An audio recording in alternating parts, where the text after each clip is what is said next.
नागपुर व रामटेक लोकसभा सीट पर 19 अप्रैल को होने जा रहे मतदान को देखते हुए 17 अप्रैल की शाम 6 बजे चुनाव प्रचार का शोर थम जाएगा। सभी अपने पसंदीदा उम्मीदवार को वोट करेंगे, लेकिन आखिर विद्यार्थी और युवा वर्ग किसे वोट करना चाहते हैं, इस बारे में हमारे प्रतिनिधि ने उनसे चर्चा की। तो आइए देखते हैं विद्यार्थियों की राय। जब भी गरीबों की थाली में पुलाव आया, सभी ने मानो समझ लिया कि चुनाव आया।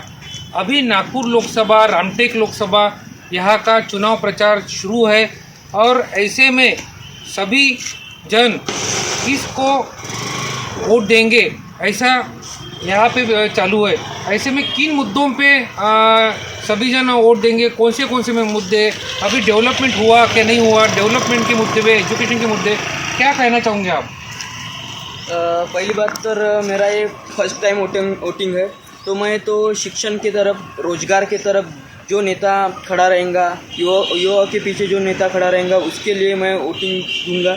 और गवर्नमेंट जो वैकेंसीज निकलती है उसमें बहुत बड़ी भ्रष्टाचार की समस्या शुरू है। नागपुर में भी अब तलाटी भर्ती हुई, तलाटी में नागपुर में बहुत पेपर लीक हो गए। इस पे नहीं क्या मतलब स्थानिक प्रतिनिधि जो अब चुन के देते हैं, इस पर कभी भी अपने को बात करते समय, मतलब उस मुद्दे पे कभी बात करते समय हम कभी देखते नहीं।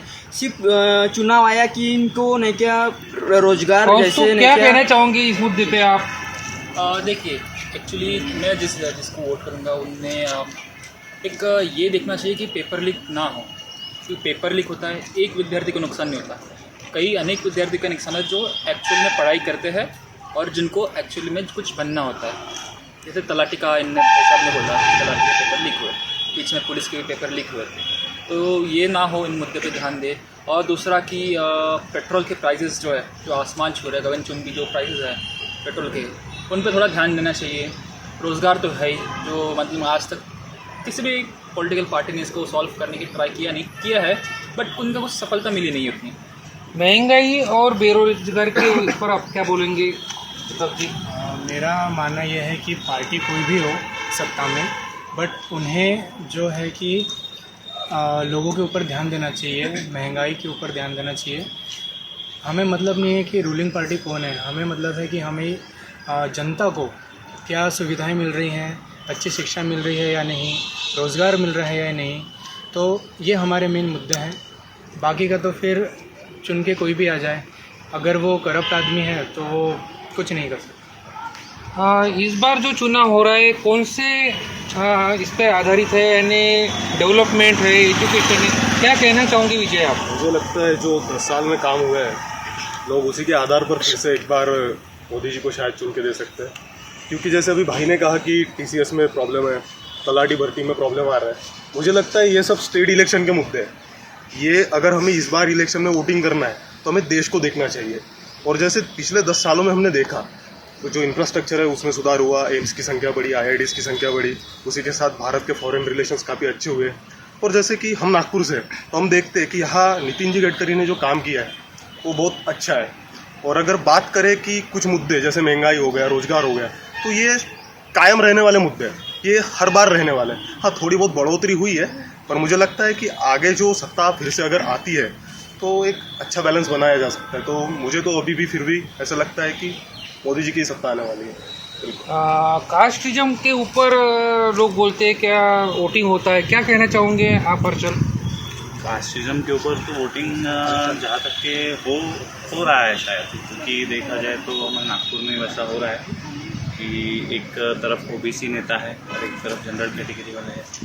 तो कास्टिज्म के ऊपर वोट करना सही भी है और गलत भी है, क्योंकि एक तरफ नितिन जी का जो है, नितिन जी गडकरी जो खड़े हैं तो उनका एक तरफ विकास है, और दूसरी तरफ आपने जो बोला कि कास्टिज्म वाला, तो कास्ट वाला आदमी खड़ा है, तो कहीं ना कहीं कास्टिज्म के ऊपर वोट देते हैं लोग। विकास के ऊपर जनता जाएंगी कि 10 साल में सही में विकास हुआ है या नहीं हुआ है, क्या कहना चाहोगे सुधीर जी आप?